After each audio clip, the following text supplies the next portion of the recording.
करुणा करा दयाळा तुमचा अनुग्रह लाधलो पावन झालो चराचरी।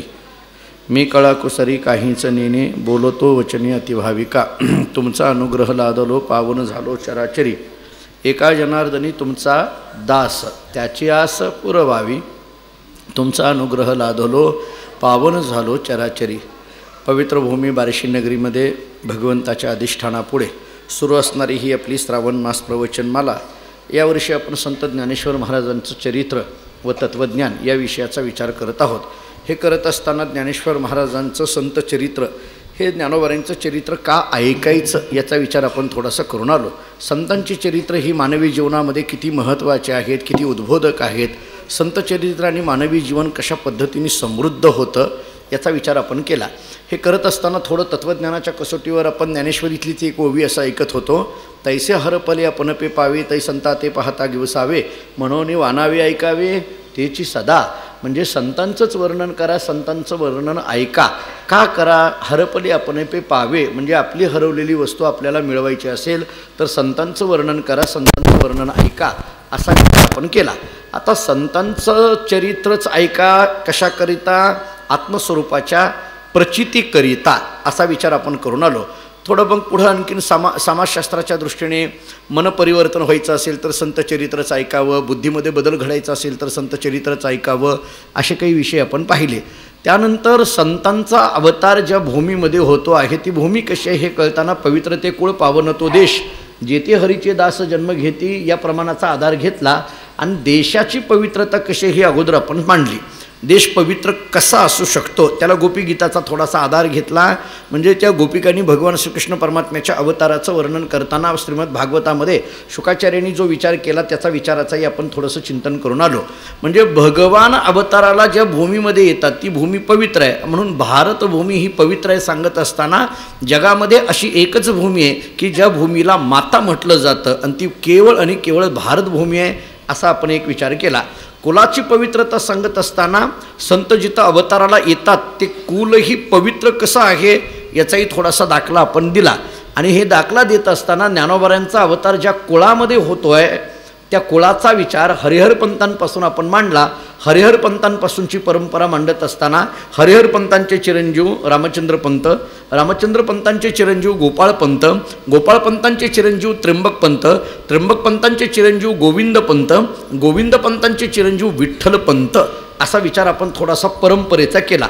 आता मग ते गोविंदपंतांना कशा पद्धतीने गोरक्षनाथांचा साक्षात्कार झाला, गहिनीनाथांचा साक्षात्कार झाला या घरामध्ये याचाही थोडासा विचार आपण केला। म्हणजे नाथ परंपरा या ज्ञानोबांच्या घरामध्ये कशी आहे हा विचार करून विठ्ठलपंता हे कसे आहेत मूर्तिमंत डोळस वैराग्य असा आपण विचार पाठीमागे केला।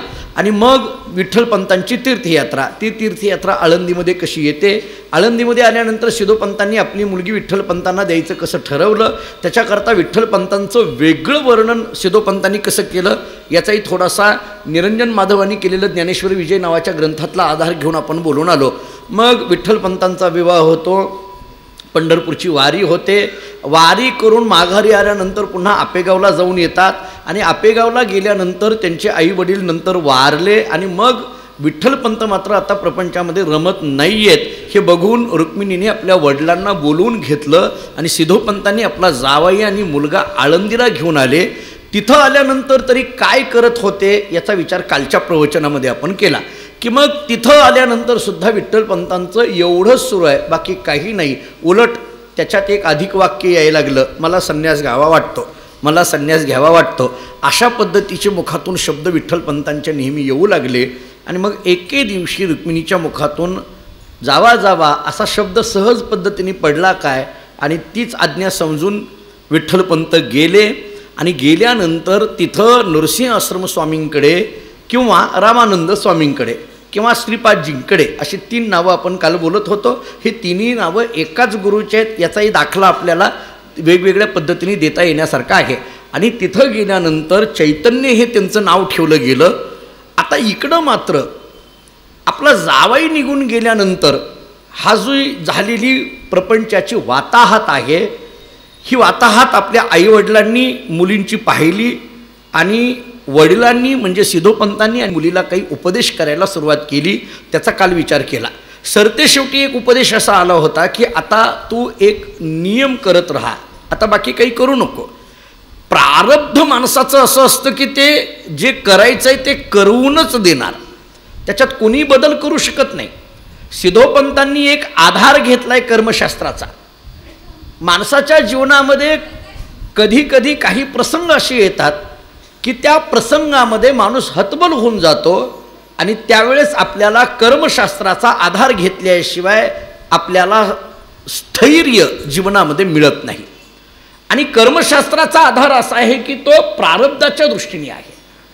आणि म्हणून सिद्धोपंतांनी दिलेला आधार असा आहे, ठीक आहे आम्ही चुकलो, आम्हाला कळालं नाही, असं जरी माझी बायको उमाबाई तुला बोलत असली, हे जरी सगळं मुखातून आमच्या येत असलं तरी शेवटी आपल्या मुलीचं असं अकल्याण व्हावं असं कोणत्याही मातापित्याला वाटत नसतं. कोणत्याही आईवडिलाला असं वाटत नसतं आपल्या पोरीचं वाटोळं व्हावं असं कोणत्या आईवडिलाला वाटत असतं. शेवटी आई आणि वडील यांच्यासारखं हृदय, या हृदयाची तुलना जगात कोणत्याच हृदयाबरोबर करता येत नाही अशी आपली भारतीय संस्कृती सांगते. आणि म्हणून सिद्धोपंतांनी सांगितलं की ठीक आहे, रागाच्या भरामध्ये आई असं बोलत असेल तुला की आमचं चुकलं, पांथस्थ दिसत होता, तीर्थयात्रेकरू होता, चेहऱ्यावरचं तेजपुंज होता, सुकुलीन अशा पद्धतीचा होता आणि म्हणून आम्ही तुझा विवाह त्याच्याबरोबर केला, आम्हीच तुझं वाटोळं केलं, आम्ही अगदी मूर्ख आहोत, इथपर्यंतची भाषा आईनं म्हणजे उमाबाईंनी काल वापरलेली आपण ऐकली. पण सिद्धोपंतांनी मात्र त्याच्यात आधार असा दिला की या सगळ्या गोष्टीमध्ये या जगात जर बलवान कोण असेल तर ते प्रारब्ध आहे. प्रारब्ध बलवान आहे, ते कोणालाही सोडत नाही. प्रारब्धची जोडे धन, प्रारब्धची वाडे मान ही तुकोबरांची भाषा आहे. प्रारब्ध कोणालाही चुकविता येत नाही, हा कर्मशास्त्राचा नियम आहे. काल आपण नाथ महाराजांचं एक वचन असं ऐकून आलो, केले कर्म झाले तेची, दुसरे नाही, तेची. काय केलंय ना ते भोगावं लागतं. जुन्या काळामध्ये वयोवृद्ध माणसं असे म्हणायची, आपल्या काही म्हणजे ज्यांना मार्गदर्शन करायचं आहे, तरुण मुलांना म्हणा किंवा घर चालवणाऱ्यांना म्हणा, ते असं म्हणायचे, नीट वाग, या जन्मात काय करेल ते पुढल्या जन्मात फेडावं लागेल, पुढल्या जन्मात फेडावं लागेल असं तुम्ही म्हणायचे. आता या नियमामध्ये देवाने थोडा बदल केला आहे. हे जे तुम्ही म्हणत होता का नाही जुनी मंडळी, आता आप्पा आम्ही तुम्ही बसलेला आहात गुरुजी, या नियमात भगवंतांनी थोडा बदल केला आहे. भगवान म्हणायला लागले पुढल्या जन्मात नाही, जे काय केलं ते इथंच दे. म्हणतो माझ्याकडे वेळ नाही, कारण संख्या वाढली आहे, मलाही आता कामं भरपूर झालेली आहेत, प्रत्येकाचा इतका विचार करायला आणि इतकं सगळं नियोजन करायला आता वेळ नाही. याच जन्मात आम्ही काय करतो ते इथंच फेडून जावं लागतं. त्याच्या प्रचिती अनेकांना येतात. मी अनेक वेळेला तुकोबारांचं नाटातलं प्रमाण देऊन आलो आहे. करशील तरी नोहे काही, राईचा डोंगर पर्वत राई.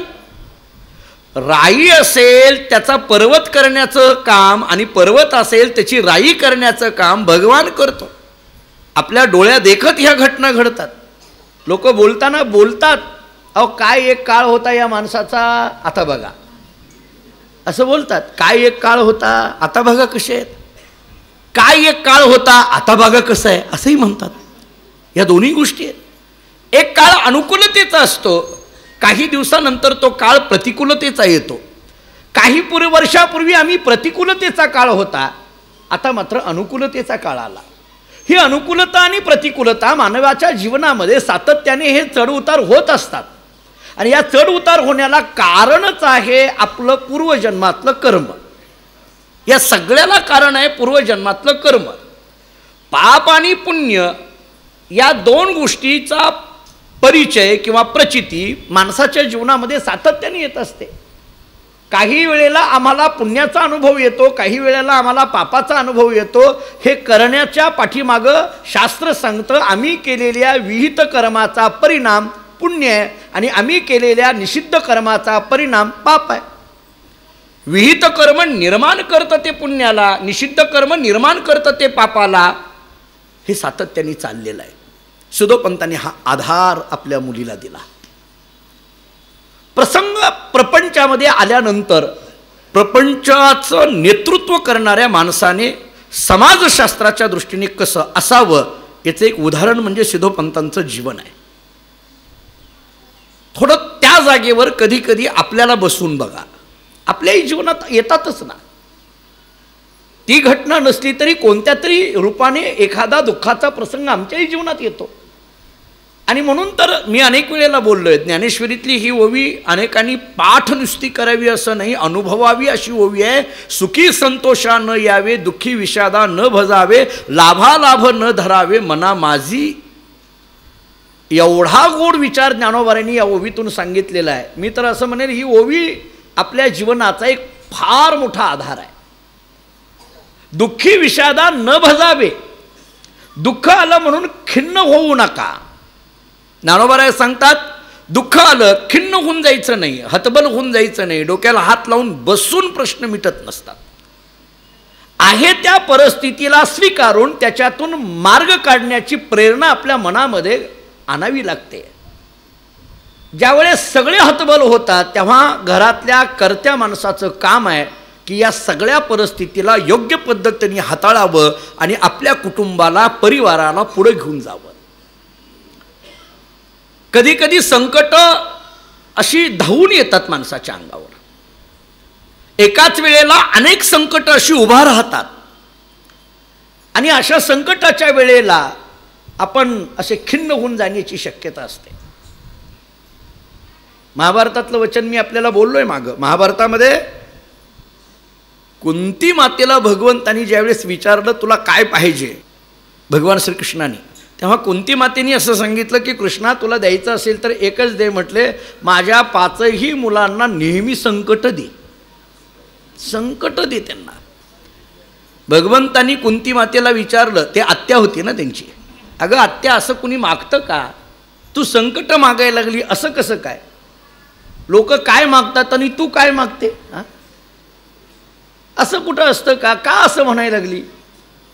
कुंती मातेनी सांगितलं कृष्णा तुला असं वाटतं ना की तुझं नेहमी स्मरण माझ्या मुलांनी करावं, माझ्या मुलांनी तुझं स्मरण करावं असं वाटत असेल तर त्यांना संकट दे, कारण संकट आल्याशिवाय ती तुझं स्मरण करणार नाही.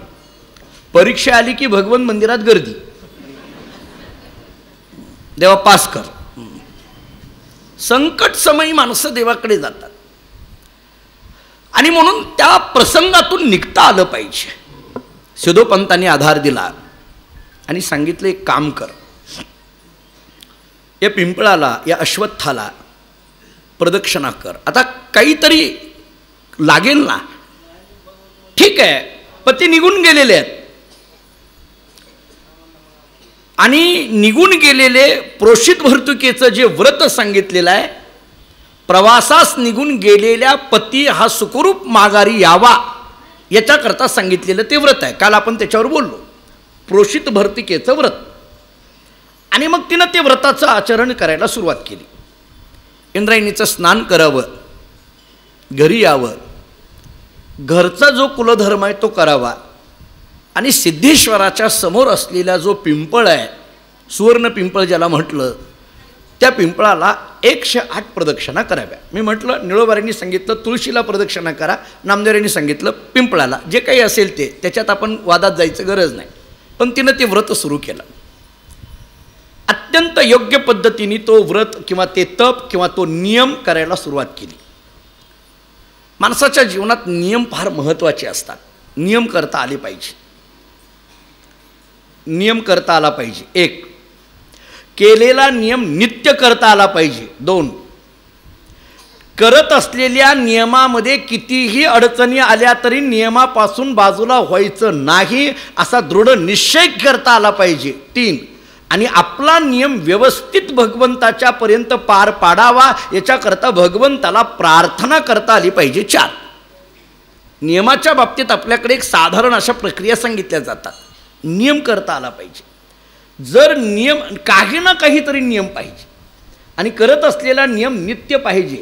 ज्ञानोबारायांचा हरिपाठ तुम्ही रोज वाचता, रोज म्हणतो आपण, नित्य नियम नामी तो प्राणी दुर्लभ. ज्ञानोबाराय म्हणतात ते दुर्लभ. नियमनामी नाही, नित्य नियमनामी ते प्राणी दुर्लभ. नियम करणारे दुर्लभ नाहीत, नित्य करणारे दुर्लभ आहेत. नित्य या शब्दाचा अर्थ सतत. आणि दुसरा सांगू, नित्याविषयी केलेला नियम हा नित्य शब्दाचा दुसरा अर्थ. नित्य म्हणजे सतत एक, आणि दुसरा नित्य अशा परमात्म्याविषयी नियम करणारे प्राणी दुर्लभ आहे हा दुसरा अर्थ. कारण या जगामध्ये नित्य केवळ परमात्मा आहे, बाकी सगळं अनित्य आहे.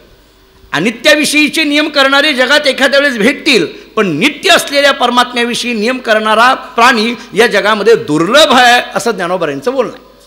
सतत असावा, सातत्य. थोडक्यात काय, नियमामध्ये सातत्य असावं. उगी एक वाक्य सांगू गमतीने, आपण नियम किती मोठा करतोय हे महत्त्वाचं नाही, तो नियम किती सतत करतोय हे महत्त्वाचं आहे. नियमात किती सातत्य आहे याला महत्त्वाचं आहे. नियम किती मोठा आहे नाही. आत माणसं अशी गमतीची आहेत, माणसं बघून नियम करतात. कळलं का तुम्हाला? माणसं पाहून नियम करतात. बघायला कोणी असलं ना 1.5-2 तास पूजा. बघायला जर कोण असलं तर 2-1 तास पूजा. आणि कुणी बघायला नसलं ना, गंध लावेल का नाही याची गॅरंटी नाही. पाहायला असले की मग मात्र पसारा मांडून बसतात माणसं. त्यामुळे नियम हा नित्य हवा आहे. नियम हवा आहे, तो नित्य हवा आहे. त्याहीपेक्षा महाराजांचं एक वचन आहे, पडता जड भारी नेमा न टळे निर्धारी. मरणासन्न अवस्था आली तरी नियमापासून बाजूला व्हायचं नाही. रुक्मिणीचा हा नियम सुरू आहे. रोज इंद्रायणीचं स्नान आहे. 108 वेळा अश्वत्थ प्रदक्षिणा आहेत, पिंपळाला प्रदक्षिणा आहेत.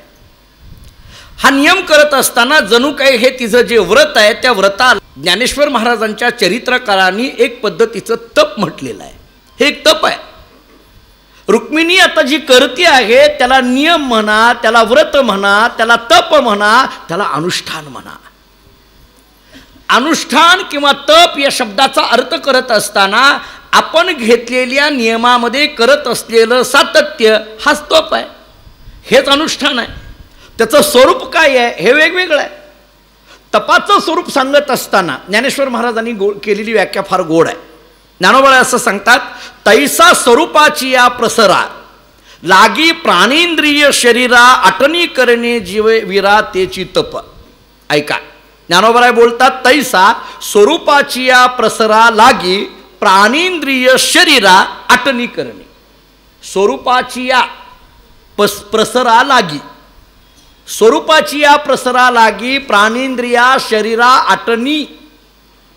भगवत स्वरूप प्राप्त करण्याच्या दृष्टीने प्राण, इंद्रिय आणि शरीर यांची आटणी म्हणजे झिजविणं हे जिथं घडतं त्याला म्हणायचं तप. शरीर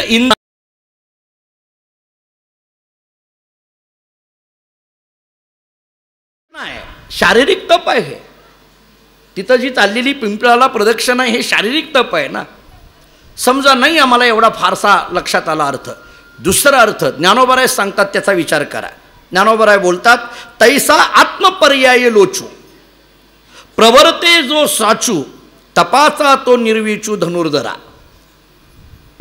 भगवान अर्जुनाला सांगतात, हे धनुर्धरा तप कशाला म्हणायचं? आत्मपर्याय लोचू.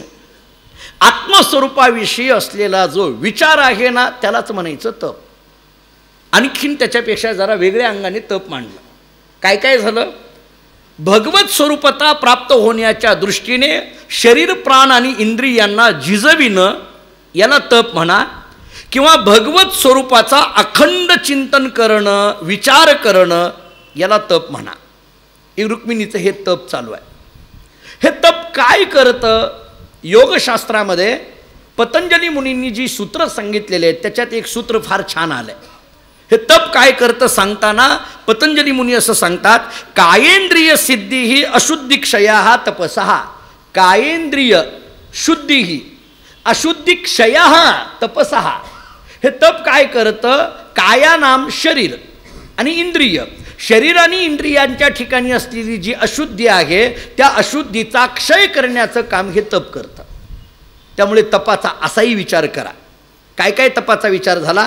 भगवत स्वरूपता प्राप्त करण्याच्या दृष्टीने प्राण, इंद्रिय आणि शरीराची केलेली आटणी म्हणजे झिजविणं याला तप म्हणा, किंवा आत्मस्वरूपाच्या प्रचितीच्या दृष्टीने आत्मस्वरूपाचा विषयी केलेला अखंड विचार त्याला तप म्हणा, हे तप काय करतं तर काया आणि इंद्रिय, शरीर आणि इंद्रिय याच्यातली अशुद्धी घालून शुद्ध करण्याचं काम हे तप करतं. थोडक्यात शरीर आणि इंद्रियांना शुद्ध करणं याला तप म्हणा, आत्मस्वरूपाविषयी विचार करणं याला तप म्हणा, किंवा शरीराला झिजविणं याला तप म्हणा.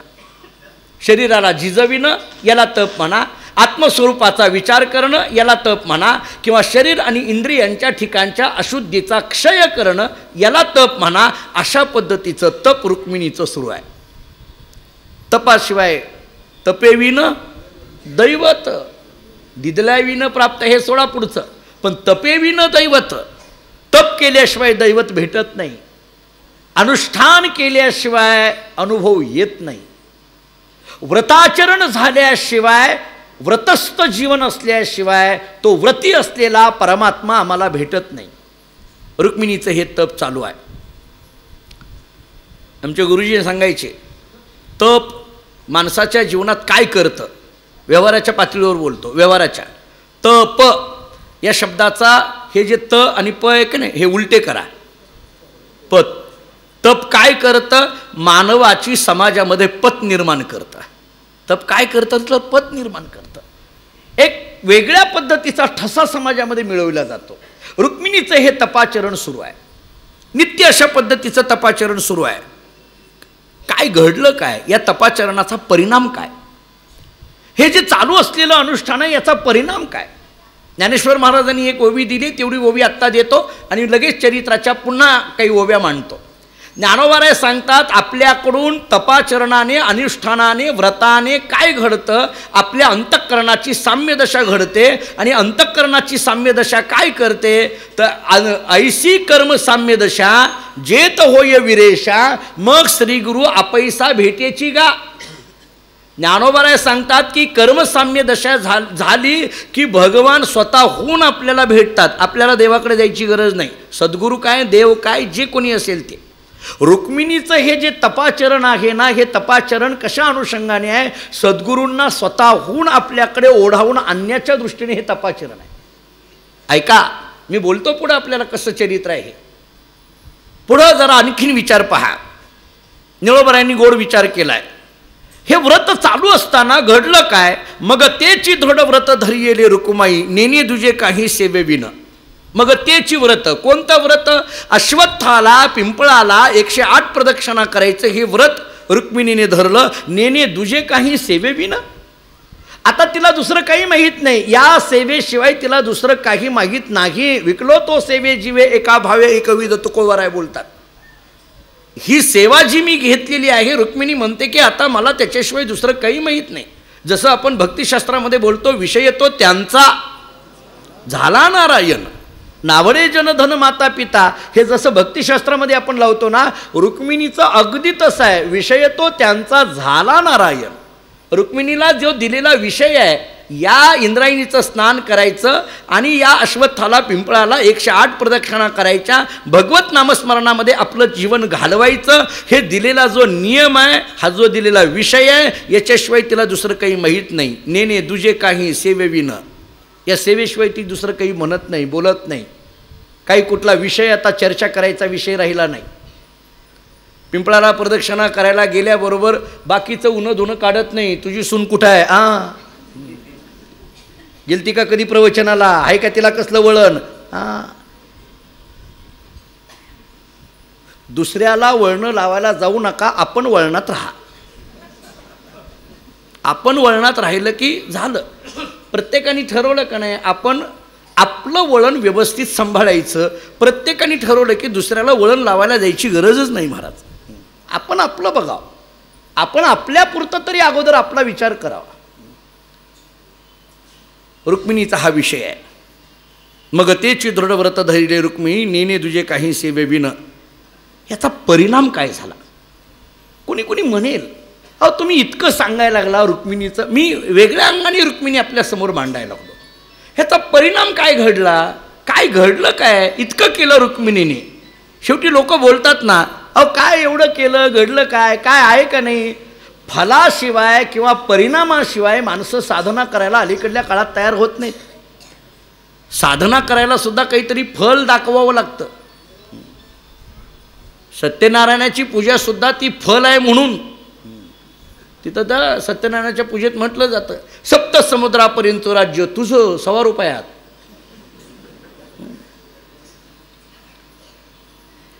फल माणसं, परिणाम. रुक्मिणीने केलेलं हे जे व्रताचरण आहे, रुक्मिणीने केलेलं हे जे तपाचरण आहे, रुक्मिणीने केलेलं जे अनुष्ठान आहे, त्या अनुष्ठानाचा परिणाम काय? निळोबरांनी इतका गोड परिणाम सांगितला आहे. तव नृसिंह आश्रमाशी निज स्वप्नी दृष्टांत झाला अकस्मात महाक्षेत्री. आता ऐका, आपण काल बोलत होतो, मला चरित्र आपल्याला माहीतच आहे, फक्त त्याच्यातले भाव मला सांगायचे.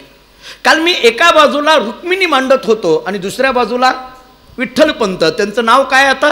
चैतन्य. चैतन्य स्वामी हे आहेत कुठं? काशीमध्ये. रुक्मिणी आहे कुठं? आळंदीमध्ये. तिथं चैतन्य आपल्या सद्गुरूंच्या सेवेत आहेत. रुक्मिणी इथं सिद्धेश्वराच्या समोर असलेल्या अश्वत्थावाला किंवा पिंपळाला प्रदक्षिणा घालते. तिथं चैतन्य स्वामींचं अनुष्ठान चालू आहे, इथं रुक्मिणीचं अनुष्ठान चालू आहे. चैतन्य स्वामीचं अनुष्ठान चालू आहे ते विश्वनाथाच्या समोर, रुक्मिणीचं अनुष्ठान चालू आहे ते सिद्धेश्वराच्या समोर. काल आपण असं बोलत होतो की हे दोन्ही अनुष्ठानं सुरू आहेत ती केवळ आणि केवळ एका महादेवाच्या समोर. सिद्धेश्वर तरी काय आणि विश्वनाथ तरी काय, एकच आहे. पण रुक्मिणीच्या अनुष्ठानाची ताकद मला सांगायची आहे. रुक्मिणीचं चालू असलेलं हे जे तपाचरण आहे, रुक्मिणीचं चालू असलेलं हे जे व्रताचरण आहे, या तपाचरणाचा परिणाम काय झाला? भगवान श्री विश्वनाथ नृसिंह आश्रम स्वामींच्या स्वप्नामध्ये गेले. नृसिंह आश्रम स्वामी म्हणा, नाहीतर रामानंद स्वामी म्हणा, किंवा नामदेव यांनी सांगितलेलं श्रीपाद म्हणा, ही तिन्ही नावं एकाच स्वामींची आहेत असं वैकुंठवासी प्रातस्मरणीय गुरुवर्य वक्ते बाबांनी सिद्ध करून दाखवलेलं आहे. तुम्ही ब्रह्मचित्कला दर्शन नावाचा एक त्यांचा ग्रंथ आहे मुक्ताबाईच्या चरित्रावर, जर आपल्याला काही वाचावं वाटत असेल तर तो आवर्जून घ्या. गीता प्रेसनेही अलीकडे प्रसिद्ध केला आहे. त्याच्यामध्ये ते सगळं पुराव्यादिशी सिद्ध केलं. रामानंद स्वामी म्हणून जे आहेत, या रामानंद स्वामींच्या स्वप्न दृष्टांत झाला आणि तो दृष्टांत स्वप्न दृष्टांत झाला तो विश्वनाथांचा झाला. आणि काय झाला दृष्टांत? दृष्टांत असा झाला, चैतन्य आश्रमाशी आहे भार्या घरी, चैतन्य आश्रमाशी आहे भार्या घरी, पतिव्रता मागेरी मार्गलक्षी. विश्वनाथांनी दृष्टांत दिला. हे गंमत बघा, म्हणजे मला जे सांगायचं आहे ते आणखीन एकदा अधोरेखित करतो. अनुष्ठान केलंय कुणी आळंदीमध्ये? रुक्मिणीने. रुक्मिणीने अनुष्ठान केलं. या अनुष्ठानाचा परिणाम विश्वनाथावर होतोय. विश्वनाथांनी स्वप्नदृष्टांत रामानंद स्वामींना केला, म्हणजे चैतन्य स्वामींच्या गुरूंना, आणि स्वप्नदृष्टांत सांगून काय सांगितलं? चैतन्य आश्रमाशी आहे भार्या घरी. विश्वनाथांनी सांगितलं, अरे रामानंदा, तुझ्याकडे आलेला जो हा शिष्य आहे का नाही, ज्याला चैतन्य स्वामी तू नाव ठेवलं का नाही, त्याला बायको आहे म्हटले, भार्या घरी. त्याला एक बायको आहे, घरी आहे. पतिव्रता मागेरी मार्गलक्षी. पतिव्रता मागेरी आणि मार्गलक्षी, हे मार्गलक्षीला अंडरलाईन करा. ते काय आहे? पतिव्रता आहे. कुठं आहे? माघेरी आहे. आणि काय करायला लागले आहे? आपला पती कधी माघारी येतोय याच्यावर लक्ष ठेवून आहे, मार्गलक्षी. पुरुषित भृतिकेचं व्रत जर आलं का नाही, ते इथं आलं. आता प्रवासाला गेलेला पती, ती पतिव्रता आहे, पहिली गोष्ट. माघेरी आहे, दुसरी गोष्ट. आणि मार्गलक्षी आहे, ती लक्ष देऊन आहे मार्गाकडे. माझा पती कधी येतोय, माझा पती कधी येतोय असं लक्ष देऊ नये म्हटले. मग विश्वनाथांनी पुढं असं सांगितलं, तरी तुम्ही जावोन या अनाविती येथे, तुम्ही जावोन या अनाविती येथे आणि द्यावे संन्यासाते तिची हाती. आणि ही जी संन्याशी आहे की नाही, या संन्यासाला तिच्या हातात देऊन टाका. ही जी संन्याशी म्हणून बसलाय का नाही तुमच्याजवळ, विश्वनाथ सांगतायत कुणाला? रामानंद स्वामींना. कुणाबद्दल? चैतन्य स्वामीबद्दल. हा जो संन्यासी म्हणून तुमच्या पुढे बसलाय ना, भगवान विश्वनाथांनी सांगावं, हा जो बसलेला संन्यासी आहे ना, या संन्याशाला तिच्या हातात द्या. का? कारण ती त्याची बायको आहे म्हटले, आणि तिला बायको असताना हा संन्यासी झालाय. थोडं शब्द जरा हे वाटतील, पण मी सुधरून देतो तुम्हाला पुढं आणखीन. हे कसं पुढं लावून घ्यायचं. बायको असताना हा संन्यासी झालाय. इथं येऊन भगवे कपडे घातलेत, मला कोणी नाही, मी एकटाच आहे वगैरे वगैरे असं खोटं बोललाय म्हटले. त्याला बायको आहे, तिथं आहे ती. मग तुम्ही काय करा, तुम्ही जावोन या अनाविती येथे आणि द्यावे संन्यासाती तिची हाती, उभयता एकत्र नांदवावी ऐक्य. आता बघा, विश्वनाथांनी सांगितलं रामानंद स्वामींना हे असं का करा. आता बघा, हे का करा याचं कारण असं सांगितलं आहे, उभयता एकत्र नांदवावी ऐक्य. उभयता दोघांना, उभयता या शब्दाचा अर्थ दोघांना, बरोबर, एकत्र दोघांना, एक किती बारकावे आहेत. उभयता एकत्र नांदवावी आणि पुढं ऐक्य एकत्र नांदवावी आणि ऐक्य रूपाने एकत्र नांदवावी उभयता. ऐक्य रूपाने एकत्र नांदवावी उभयता. नांदणं एकत्रित असल्याशिवाय नांदणं नाही, एकत्रित असून नांदणं नाही होत. एकत्रित असलं तर नांदणं होतं. एकत्रित येणं वेगळं आणि ऐक्यरूप होणं वेगळं. एकत्रित येणं वेगळं आणि ऐक्यरूप होणं वेगळं. नाही का कळालं? एकत्रित बऱ्याचदा आपण एकत्रित येतो, ऐक्यरूप होत नाही. एकत्रित आलेले 2.5 वर्षात फुटून जातात. नाही, तुम्ही दुसरं घेऊ नका डोक्यात. एकत्रित यावं आणि ऐक्यरूप व्हावं. पती पत्नी एकत्रित राहणं वेगळं आणि एकरूप होणं वेगळं. पती पत्नी एकत्रित राहणं, बरं, उभयता एकत्रित. उभयता हा शब्द एकत्रित येण्याकरता उभयता पाहिजे, दोघे पाहिजे. बरं, दोघे असून ते कसे पाहिजे? ऐक्यरूप पाहिजे. पती आणि पत्नी एकत्रित असण्याला महत्त्व नाही, पती आणि पत्नी एकरूप असण्याला महत्त्व आहे.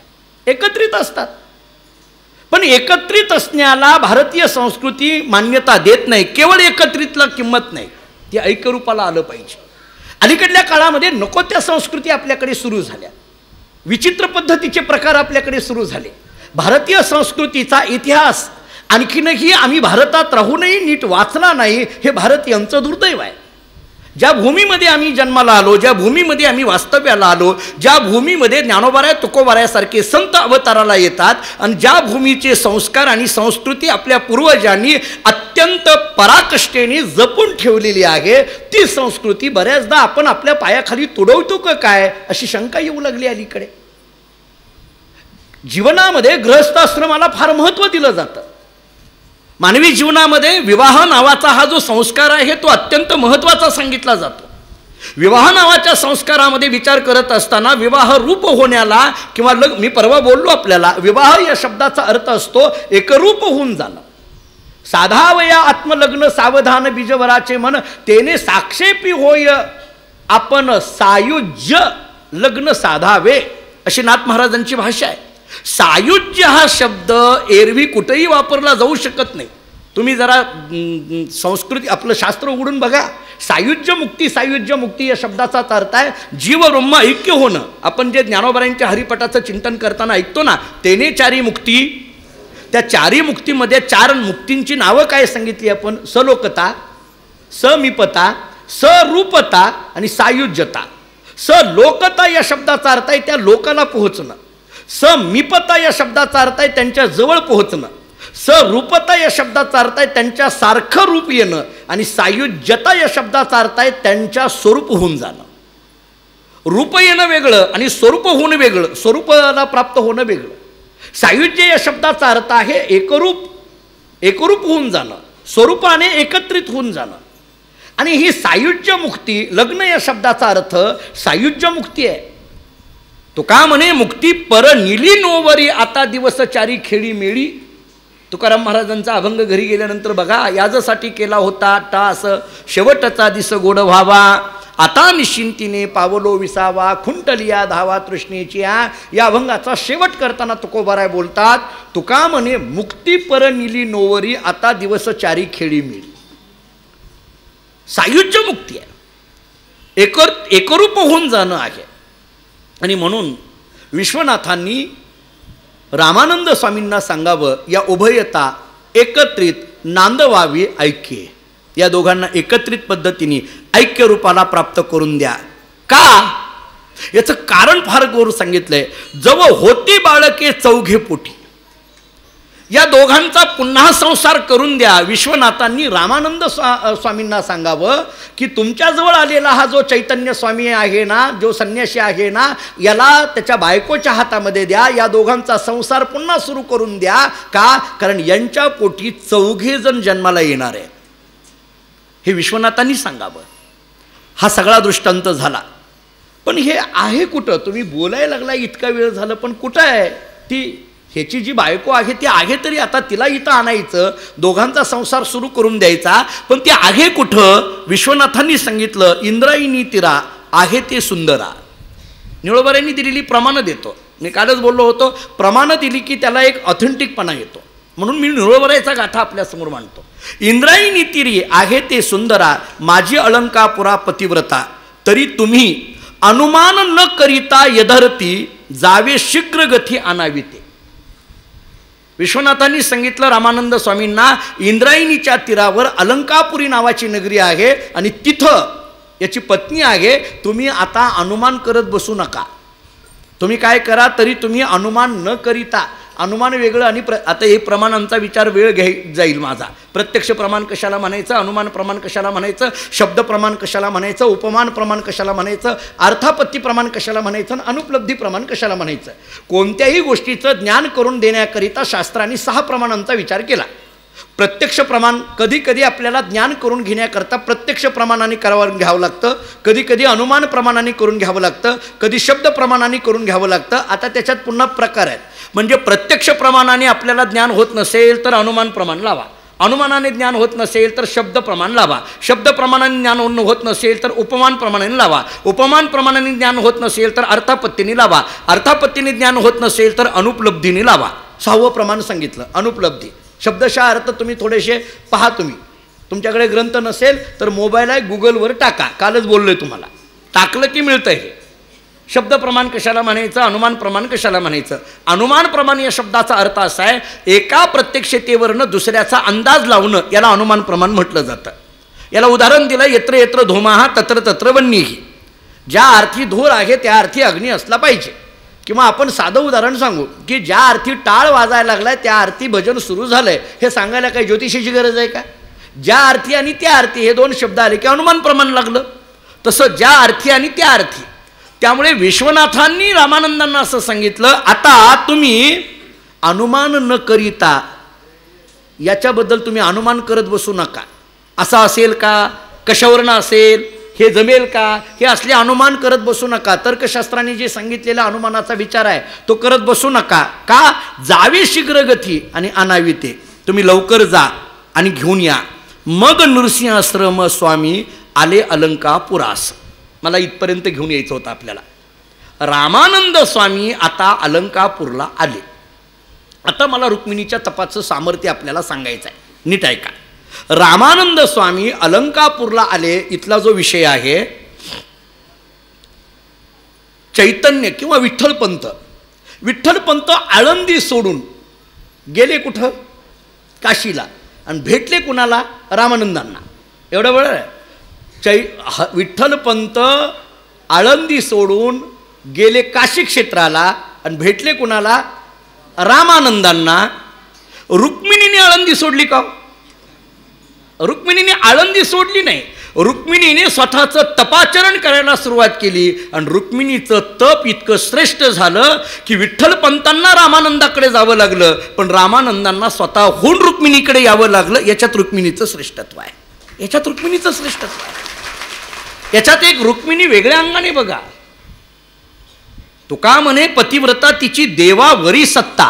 प्रमाण आपल्याकडे क्षेपक म्हटलं जातं, जाऊ द्या, मला त्याच्यात जाय, पण एक काही ठिकाणी दिलं जातं हे प्रमाण.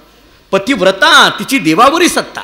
आणि म्हणून मी मगाशी एक ओवी सांगत होतं ज्ञानेश्वरीतली की ऐसी कर्म साम्य दशा जेत होय विरेशा, मग श्री गुरु अपैसा भेटेची गा. कर्मसाम्य दशा झाली की आपल्याला गुरूंकडे जाण्याची गरज नसते. आपल्या अंतःकरणातली कर्मसाम्य दशा झाली की श्री गुरु स्वतःहून येत असतात. विठ्ठलपंतांना गुरूंकडे जावं लागलं, परंतु रुक्मिणीच्या अंतःकरणातली तपाने झालेली कर्मसाम्य दशा गुरूंना स्वतःहून तिच्याकडे घेऊन आली. याच्यात रुक्मिणीचं श्रेष्ठत्व आहे. याच्यात रुक्मिणीचं श्रेष्ठत्व आहे. आणि त्यामुळे पुन्हा आणखीन जर समाजशास्त्राच्या दृष्टीने विचार करायचा झाला तर पती आणि पत्नीचा हा सुरू असलेला जो काही प्रपंच आहे, या प्रपंचाचा विचार केला तर एखाद्या स्त्रीने ठरवलं तर काय करू शकते याचं एक हे उदाहरण आहे. याचं एक उदाहरण आहे. एखाद्या वेळेस एखाद्या स्त्रीने जर ठरवलं की काय करावं तर ती स्त्री शक्ती कशा पद्धतीची असू शकते याचं एक उदाहरण आपल्याला घेता येईल. काशीहून स्वतःहून रामानंद स्वामींना इकडे यावं लागलं. दरमजल मुक्काम करत करत करत रामानंद स्वामी आळंदीला आले. इंद्रायणीचं स्नान केलं, आळंदीला प्रदक्षिणा केली, सिद्धेश्वराचं दर्शन केलं आणि त्या पिंपळाच्या वृक्षाखाली बसले. अनेक स्त्रिया सिद्धेश्वराच्या दर्शनाला येत होत्या, पिंपळाच्या दर्शनाला येत होत्या. एक स्वामी दिसत आहेत, साधू दिसत आहेत, पाया पडायला लागल्या. आपल्याकडे नियम आहे, साधूंचं दर्शन साधू भेटल्याबरोबर दिसल्याबरोबर साधूंच्या पाया पडावं. तुकोबरांची भाषा आहे, श्री संताची आहे माथा चरणावरी, साष्टांग हे करी दंडवत. संत दिसले त्यांच्या चरणावर साधू दिसले त्यांच्या चरणावर नतमस्तक व्हावं. नतमस्तक होत असताना सुद्धा दंडवत दंडापरी काही ओरो निधी उरी, दंडवत घालावा. अनेक स्त्रिया पाया पडत होत्या. साधू भेटले, पाया पडावं, चरणावर नतमस्तक व्हावं, समर्पण वृत्तीने व्हावं. नमस्कारसुद्धा कसे करावे हे सांगायची वेळ आली आता अलीकडे. काही माणसं अशी गमतीची असतात महाराज. काही गावामध्ये आता आमची काही परंपरेतली गावं आहेत, ती काही माणसं असं लांबून मिळतात, जय हरी. आता हे काय जय हरी, काय हात करतात असे, जय हरी. काय कसे नमस्कार असतात. आम्ही कर्नाटकामध्ये गेलो, एक माणूस असा गमतीच होता, पाया पडला की चिमटा घ्यायचा. काय बाबा, चिमटा घेऊन पाया पडायचा, कशा करता. लोक अशी विचित्र कधी कधी काही करत राहतात. नमस्कार पाया पडताना सुद्धा आपण घरी पूजा कशी असावी, पाया पडावं कसं, अंतःकरणामध्ये भावना काय असाव्या त्याच्या वेळेला. पाया पडताना मला पहिलं दर्शन भेटलं पाहिजे म्हणून 10-5 बायांना मारून पाया पडणं हे काय पाया पडणं आहे का. गेली 19 वर्ष झालं बघतोय पण बोलू शकत नाही. माझ्याकडे नावाशी निशे आहे पण काय करता. थांब थांब थांब थांब थांब. पाया पडताना सुद्धा, दर्शन घेताना सुद्धा कसा भाव असावा, पूजा करताना सुद्धा कसा भाव असावा. गुरूंचं दर्शन, गुरूंचं पूजन, किती महत्त्वाच्या गोष्टी आहेत. कशा पद्धतीने काही घरी गेल्यानंतर मला कळत नाही, ते बाया अशा गमतीचे असतात.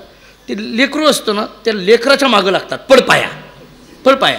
ती काही नाही, ती पडत नाही, ते नाही म्हणतं. आता ते लेकरूच असतं, त्याला काय एवढं सगळं कळतं अशातला भाग नाही महाराज. ठीक आहे ना, एखाद्या वेळेस नाही पडलं तरी त्याला इतकं काय, आम्ही म्हणतो बरं का, राहू द्या. नाही रोज पडतं ना, आजच का असं झालं आता, म्हणजे आमच्यावर शंका आहे का नाही पडत. विनाकारण शंका आहे का नाही, रोज पडतो हो, असंच कसं काय झालं. मग ते म्हणतं नाही पडत. ती बाई अशी गमतीची असते, ती काय करते, त्याचं मुंडकं पकडती, महाराजाच्या पायावर आपटती. गंमत सांगू का दादा, बरं हे सगळं करताना त्या पोराला पाया पडण्याकरता लाख आटापिटा करते आणि स्वतः पाया पडत नाही. ती मात्र पडत नाही, ती गेली विसरून आमच्या पाया पडायचं. जिनं पडायला पाहिजे ती पडत नाही आणि ज्याची गरज नाही त्याला मात्र आमच्या डोक्यावर पायावर आपटल्याशिवाय राहत नाही. पाया पडताना सुद्धा स्वामी दिसले, साधू दिसले. साधू दिसल्याबरोबर सर्व स्त्रिया पाया पडत होत्या. आणि ही जी रुक्मिणी आहे, ही रुक्मिणीसुद्धा रामानंद स्वामींचं दर्शन घ्यायला गेली, चरणावर नतमस्तक झाली. नेहमीप्रमाणे स्वामी आशीर्वाद देत होते आणि आशीर्वाद दिला, पुत्रवती भव.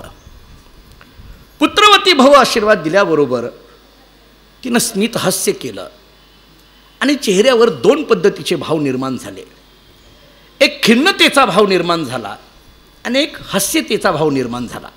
तिचं हसणं थोडं वेगळ्या अंगाने होतं आणि खिन्नही आहे. स्वामींनी विचारलं काय झालं. रुक्मिणीने सांगितलं तुम्ही दिलेला आशीर्वाद जो आहे त्या आशीर्वादामुळे मी अशी खिन्नही झाली आहे आणि मला थोडं हास्यास्पदही वाटायला लागलं आहे. मी खिन्न झाले कारण हा आशीर्वाद खरा होणारा नाही आणि हास्यास्पद मला वाटायला लागलं. तुमच्यासारख्या महात्म्याने असा आशीर्वाद दिलाच कसा काय, कारण तुम्ही तर अंतर्ज्ञानी असता सगळं. म्हणजे झालं काय, कारण माझे पती नाहीत, ते निघून गेलेले आहेत आणि तुम्ही मला पुत्रवती भव असा आशीर्वाद देता. कोण काय आहे, आणि मग तिनं थोडंसं आपल्या पतीचं वर्णन करायला सुरुवात केली. आणि मग वर्णन ती करत असताना एकीकडून रुक्मिणी वर्णन करते आहे आणि एकीकडून रामानंद स्वामींना विश्वनाथाचा दृष्टांत आठवतोय. एकीकडून रुक्मिणी वर्णन करते, एकीकडून रामानंद स्वामींना विश्वनाथांनी दिलेला दृष्टांत आठवतोय. आणि मग रामानंद स्वामींच्या लक्षात आलं, विश्वनाथांनी सांगितलेला जी काही चैतन्य स्वामीबद्दलची जी स्त्री आहे ती हीच आहे हे लक्षात आलं. आणि मग रामानंद स्वामींनी रुक्मिणीला विचारलं, तुझे आईवडील कुठे आहेत? घरी आहेत. रामानंद स्वामी घरी जातात, सिद्धोपंतांना भेटतात, त्याच्या पत्नीला उमाबाईला भेटतात आणि त्या दोघांना बसून जे काय आहे तो सगळा इतिहास सांगतात. काही चर्चा होतात आणि त्या चर्चेतून बऱ्याच गोष्टीच्या चर्चा होता होता रामानंद स्वामींनी सांगितलं, तुमचा जो जावाई आहे, तुम्ही जावाई आपलं घर गाव सोडून निघून गेला म्हणून ज्या तुम्ही खिन्न झालेल्या आहात ना, काळजी करू नका, तुमचा जावाई व्यवस्थित पद्धतीने माझ्या आश्रमामध्ये आहे. जावई आहे आणि ते सुखरूप आहेत हे ऐकल्याबरोबर सिद्धोपंतांना आनंद वाटायला लागला. रुक्मिणीला आनंद वाटायला लागला की आपले पती सुखरूप आहेत, आपल्याला भेटले नाहीत ठीक आहे पण सुखरूप आहेत ना. वेदांत शास्त्रामध्ये याला परोक्ष ज्ञान म्हटलं जातं. परोक्ष आणि अपरोक्ष. अप्रत्यक्ष ज्ञानाला परोक्ष ज्ञान म्हटलं जातं आणि अपरोक्ष ज्ञानाला प्रत्यक्ष म्हटलं जातं. उलटे शब्द आहे परोक्ष आणि अपरोक्ष. परोक्ष ज्ञान कशाला म्हटलं जातं की ठीक आहे माझे पती व्यवस्थित आहेत, मग आमचा जावाई व्यवस्थित आहे, सुखरूप आहे हे ऐकल्याबरोबर दोघांनाही आनंद वाटला. परोक्ष ज्ञानही आनंद देत असतं आणि अपरोक्ष ज्ञानही आनंद देत असतं. परोक्ष ज्ञान हे क्षणिक आनंद देत असतं, अपरोक्ष ज्ञान हे कायमस्वरूपीचा आनंद देत असतं. मागे मी बोललो 10वा आहे आणि 10वा तू आहे. परोक्ष ज्ञान कशाला म्हणायचं आणि अपरोक्ष ज्ञान कशाला म्हणायचं पाठीमागे मी समजून सांगितलेलं आहे. जे प्रत्यक्ष ज्ञान आहे त्याला अपरोक्ष ज्ञान म्हणा आणि जे अप्रत्यक्ष आहे आमच्या डोळ्यासमोर नाही आहे परंतु ज्याचं कानावर शब्द पडलेले आहेत त्याला परोक्ष म्हणा. वेदांतातले हे शब्द जरी उलटे वाटत असले तरी असेच अर्थ आपल्याला वेदांतशास्त्राचे आहेत. आणि मग दोघांनाही बरं वाटायला लागलं, सुखरूप आहे, आनंद वाटला. रामानंद स्वामींनी सांगितलं आज मुक्काम करू आणि उद्या सकाळी इंद्रायणीचं स्नान झाल्याबरोबर आपल्याला काशीला जायचं आहे, आपल्याला काशीला जायचं. सिद्धोपंत, उमाबाई, रुक्मिणी हे तिघं आणि स्वतः रामानंद स्वामी अर्धी आपली तीर्थयात्रा सोडून माघारी निघाले, काशीला आले. या तिघांनाही एका खोलीमध्ये बसविलं. आपला जो काही नेहमीचा साधनेचा हॉल जो काही सभागृह आहे तिथं गेले आणि मग काही शिष्यमंडळी पाया पडायला आले होते. तेवढ्यात त्यांनी सांगितलं जा रे चैतन्याला घेऊन या. चैतन्य स्वामी आले. समोर बसल्याबरोबर रामानंद स्वामींनी पहिला प्रश्न विचारला, का रे खरं सांग तुझ्या घरी कोण कोण आहे? खरं सांग तुझ्या घरी कोण कोण आहे? तू कुठला आहेस? तुझं नाव मूळ काय आहे? तुझं मूळ कुळ काय आहे? तुझं गाव काय आहे? तू कोणत्या उद्देशाने इथं आला होता? तुझं याच्या पूर्वीचं चरित्र काय आहे हे खरं सांग. ती जी बोलण्यातली जी धमक होती ती एकदम लक्षात आली चैतन्य स्वामींच्या. चैतन्य स्वामींनी दोन्ही हात जोडले, चरणावर नतमस्तक झाले आणि आपला वृत्तांत सगळा आपल्या गुरुजींच्या समोर व्यक्त केला. डोळ्यातून अश्रू यायला लागले. त्यावेळेस रामानंद स्वामींनी चैतन्याकडे पाहिलं. महिपती महाराजांनी केलेलं वर्णन सांगतो आता. मी एकदा निळोबारायचा आधार घेतोय, एकदा नामदेवरायचा आधार घेतो, एकदा महिपती महाराजांचा आधार घेतो. आता महिपतीची ओवी आहे का? ही ओवी फार गोड आहे. महिपतींनी केलेलं वर्णन असं आहे, रामानंदांनी त्या चैतन्याकडे पाहिलं आणि सांगितलं, अरे तरुण स्त्री संतानहीन टाकून करीती संन्यास ग्रहण तरी गुरु शिष्या दोघा कारण शास्त्री दंड बोलिला. म्हणून मी म्हटलं ही महत्वाची आहे. तरुण स्त्री आणि संतानहीन, तरुण स्त्री संतानहीन टाकून करते संन्यास ग्रहण. आपला विवाह झालाय आणि संतान नाहीये आणि अशा स्थितीमध्ये जर आपण आपल्या पत्नीला सोडून संन्यास घेत असाल तर संन्यास देणारा आणि संन्यास घेणारा दोघाला सुद्धा शास्त्रांनी दंड सांगितलाय म्हटले. आणि तू हे केलंस, मला खोटं बोललास आणि माझ्याकडून अशी संन्यास दीक्षा घेतली, हे चुकीचं आहे. हे म्हटल्याबरोबर पुन्हा शरणावर नतमस्तक झालेले, डोळ्यातून अश्रू येत आहेत. आल्याबरोबर नामदेवरांनी आता वर्णन असं केलं आहे, उठवून श्रीपाद दिधले आश्वासन. उठवून श्रीपाद, श्रीपाद हा शब्द पुन्हा रामानंद स्वामींकडे. उठवून श्रीपाद, श्रीपाद म्हणजे रामानंद स्वामी यांनी उठविलं कुणाला? चैतन्यांना. दिधले आश्वासन त्यांना उठविलं, त्यांच्या डोक्यावर हात ठेवला. म्हणती करी ग्रहण इचे आता. ठीक आहे, झालं गेलं, जाऊ दे. मी आता सांगतो तुला, गुरु म्हणून सांगतो, काय कर, हिचं ग्रहण कर. ग्रहण या शब्दाचा अर्थ स्वीकार. हिचा स्वीकार कर. चैतन्याच्या मनामध्ये एक शंका आहे, मी संन्यास घेतलाय आणि पुन्हा गृहस्थाकडे जाणं. गृहस्थाश्रमातून संन्यासाश्रमामध्ये जाणं ठीक आहे, पण संन्यासाश्रमातून गृहस्थाश्रमामध्ये ही उलटी गंगा कशी काय शक्य आहे? हे कसं शक्य आहे? संन्यासाश्रम घेतल्यानंतर पुन्हा गृहस्थी होता येईल का? पुन्हा प्रपंच करता येईल का? ते प्रपंच करणं धर्मशास्त्राच्या दृष्टीने योग्य आहे का? समाजाच्या दृष्टीने योग्य आहे का? आणि जर अशा पद्धतीचा अविधी आपल्याकडून होत असेल तर हे शास्त्रविरुद्ध नाही आहे का? ही मनात आलेली शंका. एकतर संन्यास घ्यायला नको होता, तो घेतलाय, मान्य आहे. खोटं बोलून घेतला, ठीक आहे, काय असेल ते असेल सगळं. आता सगळं समर्पण केलंय, जे काही असेल ते प्रायश्चित्त घ्यायला तयार आहे, या दृष्टीने सगळं समर्पण केलंय. पण गुरु आता आज्ञा असं करतात, उठवून श्रीपाद दिदले आश्वासन म्हणती करी ग्रहण इचे आता. इचे म्हणजे रुक्मिणीचे, हिचं ग्रहण कर. मनामध्ये शंका आली, हा अविधी आहे, विधी नाही आहे, अविधी आहे. हा मनातला भाव ओळखून रामानंद स्वामी चैतन्याला सांगतात, अविधी कर्माचे न धरावे भय.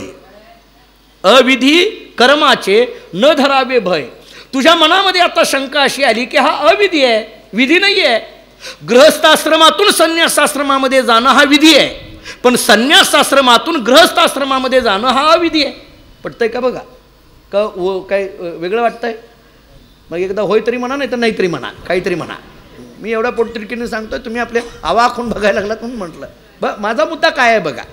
विधी आणि विधी या शब्दाचा अर्थ योग्य आणि अविधी या शब्दाचा अर्थ अयोग्य, जर शब्दशः अर्थ केले तर. अहो, गृहस्थाश्रम म्हणजे आम्ही गृहस्थी आहोत.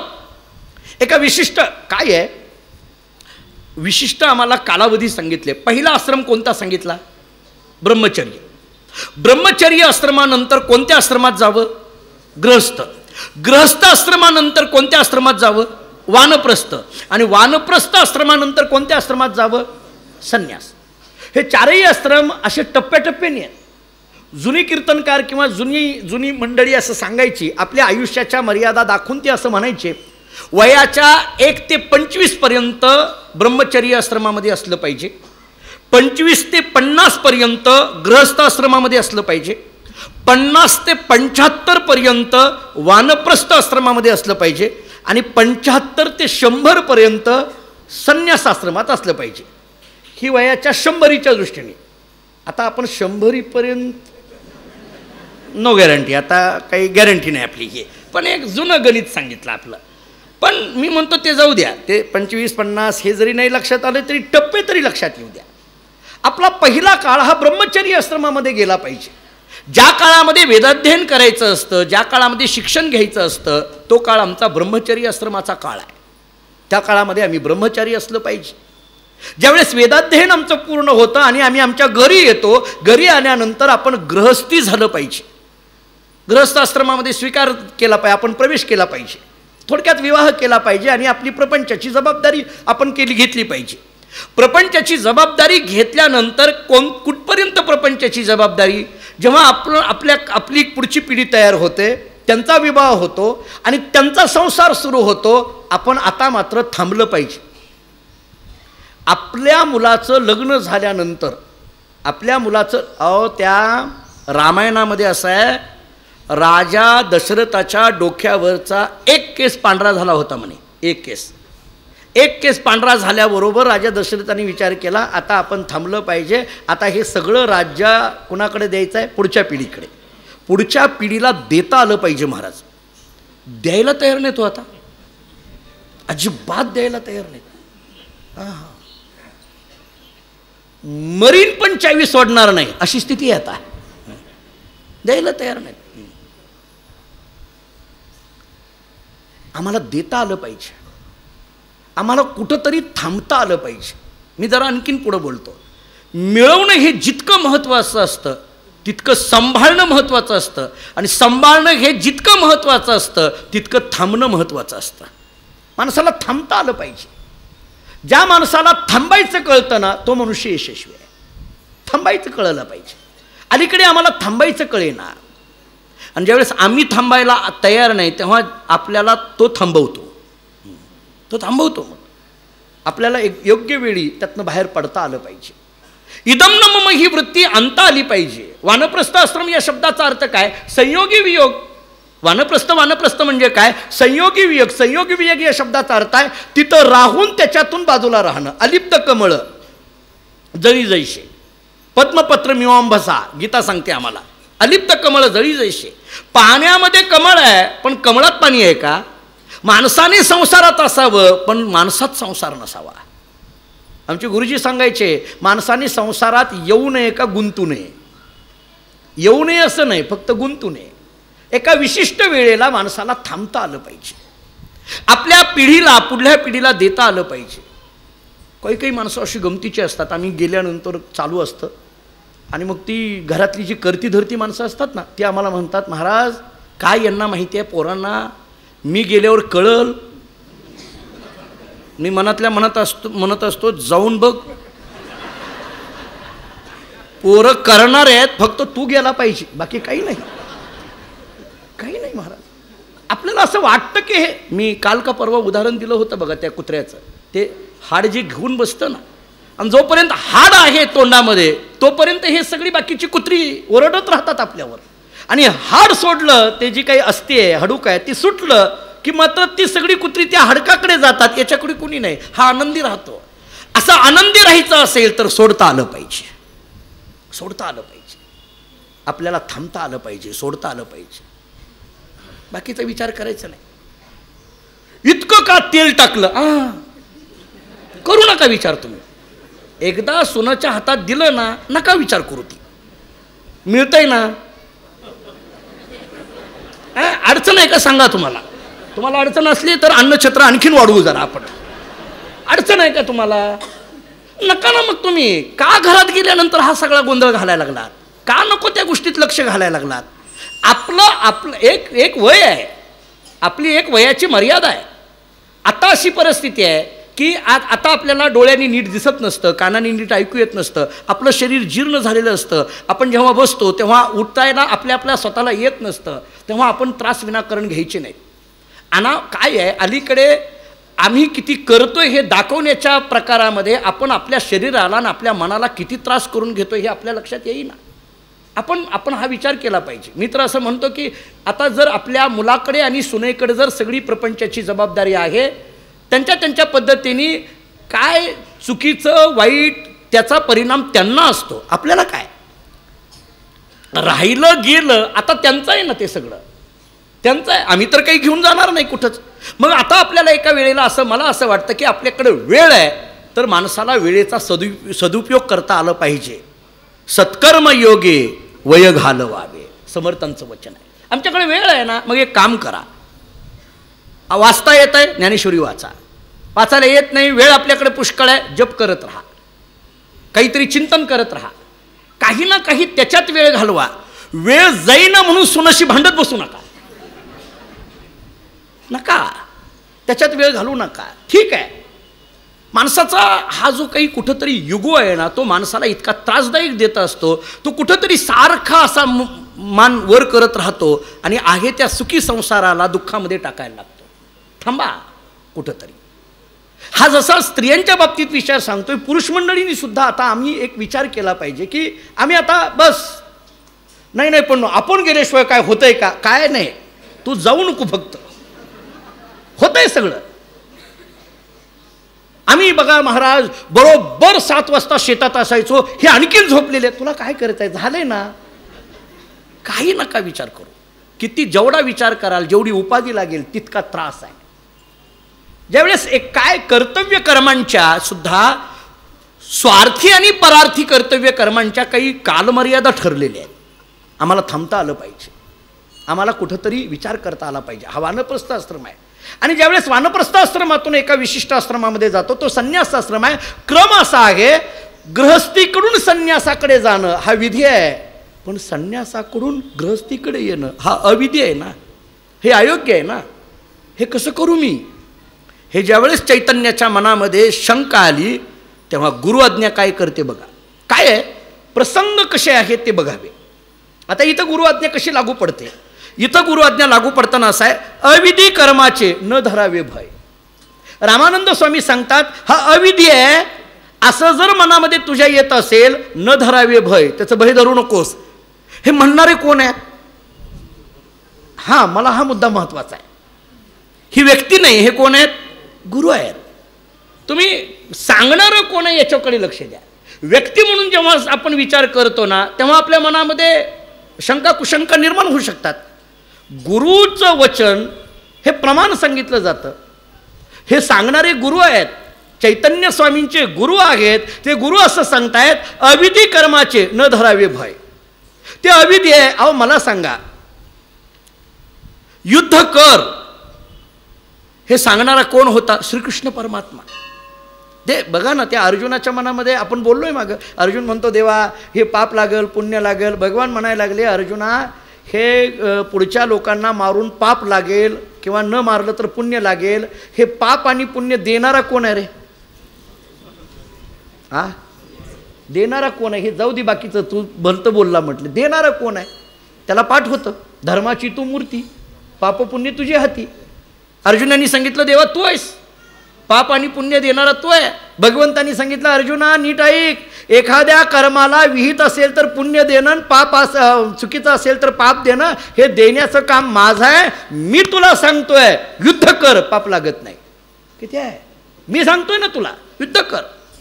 ते पाप आणि पुण्याचा विचार तू करू नकोस. आत्ता युद्ध करायला गेल्यानंतर पाप लागतं का पुण्य लागतं हा विचार करणं क्षत्रियाचा अधर्म आहे. धर्म नाही आहे तो, अधर्म आहे. तिथं तो विचार आणायचा नाही. कारण तू कशाला गेलाय? युद्ध करायला. क्षत्रियांचा धर्म काय सांगितला जातो? युद्ध करणं हा त्याचा धर्म आहे. तिथं विचार करायचा नसतो. आपण आपलं कर्तव्य कर्म करायचं असतं. अहो मला सांगा, कीर्तन एखाद्याने सांगितलं आम्हाला, आमचं काम काय? कीर्तन करणं. विचार करायचं नाही हे किती पाकिट देणार. आम्ही नाही देतो, हे किती देतील. तुझा तो धर्म नाही आहे. तू ज्यावेळेस त्या गादीवर बसतो त्यावेळेस तुझं कर्तव्य कर्म काय आहे हा विचार कर. मी नाही ना म्हटलंय, सद्गुरूंनी सांगितलं, रामानंद स्वामींनी सांगितलं हा अविद्या आहे, पाप लागेल अशी जी भीती तुझ्या मनामध्ये आहे ना, हे भय धरू नको. अविधी कर्माचे न धरावे भय. यासी आहे सहाय्य जगदीश. यासी म्हणजे या कर्माशी. कोणत्या कर्माशी? संन्यासाश्रमातून गृहस्थाश्रमामध्ये जाणं. हा अविधी आहे. पण अविधी जरी असला तर याचं भय धरू नको, कारण याला सहाय्य कोण आहे? जगदीश आहे. हे सगळं कोणाच्या इच्छेने चाललंय? त्याच्या. हे विश्वनाथांनी सांगितलंय ना. त्यामुळे त्याला सहाय्य जर जगदीश असेल, जगदीश या शब्दाचा अर्थ परमात्मा, परमात्मा जर सहाय्य असेल तर तू त्याचा विचार करू नको. कारण एका जनार्दनी भोग प्रारब्धाचा हरिकृपे त्याचा नाश झाला ना. तू तसला विचार करू नकोस. याला भगवंताचं जर सहाय्य असेल, भगवान जर याच्या पाठीमागा असेल तर हा विधेय का अविधेय आहे याचा विचार तू करत बसू नको. भगवान असेल तर ते विचार करायचं नाही, त्याचा विचार तू करत बसू नको. आता पुढं ऐका, काय कर? स्वदेशा जाऊनी करावा आश्रम, सुखरूप स्वधर्म चालवावा. म्हणून मी काय आहे, या घटनेवर अनेक शंका मनामध्ये आहेत, म्हणून मी याचा जरा उल्लेख करायला लागलो. या घटना, ही जी काही घटना आहे, संन्यासाश्रमात जावं का, संन्यासातून परत गृहस्थी व्हावं का, हे जे काही मनामध्ये निर्माण अलीकडल्या काळात जे शंका आहेत ना, त्याच्याकरता ह्या प्रमाणाच्या दृष्टीने मी बोलायला लागलो. स्वदेशा जाऊनी करावा आश्रम. मी सांगतो ते ऐक.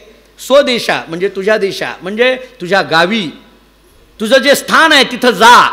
स्वदेशा जाऊनी करावा आश्रम, सुखरूप स्वधर्म चालवावा. सुखरूप पद्धतीने हा स्वधर्म चालवावा. आणि सरते शेवटी रामानंद स्वामींनी श्रीपादे मस्तकी हात ठेविला. रामानंद स्वामींवर हात ठेवला, निरोप दिला चैतन्यासी. आणि चैतन्याला निरोप दिला, जा आता आपल्या पत्नीला घेऊन जा, गृहस्थाश्रम व्यवस्थित चालव, माझा आशीर्वाद आहे. आता मला सांगा, याला सहाय्य जगदीश आहे आणि गुरूंचा आशीर्वाद असेल तर ती विधी आहे का अविधी आहे हा विचार करायचा प्रश्न येतो का? कारण याला सहाय्य कोणाचं आहे? त्याचं आहे. आणि याला आशीर्वाद कोणाचा आहे? सद्गुरूचा आहे. त्यामुळे आता विचार करू नको. श्रीपादे मस्तकी हात ठेविला, निरोप दिला चैतन्यासी. आणि मग विठ्ठलपंत म्हणजेच तो चैतन्य स्वामी आपल्या पत्नीला, आपले सासरे सासूबाई या सगळ्यांना घेऊन माघारी आळंदीला येतात. असा जो विचार आहे. आता प्रश्न असा आहे की ते माघारी आळंदीला येतात का आपेगावला जातात? जातात कुठं? हां, बघू उद्या. पुंडलिक वरदे हरी विठ्ठल श्री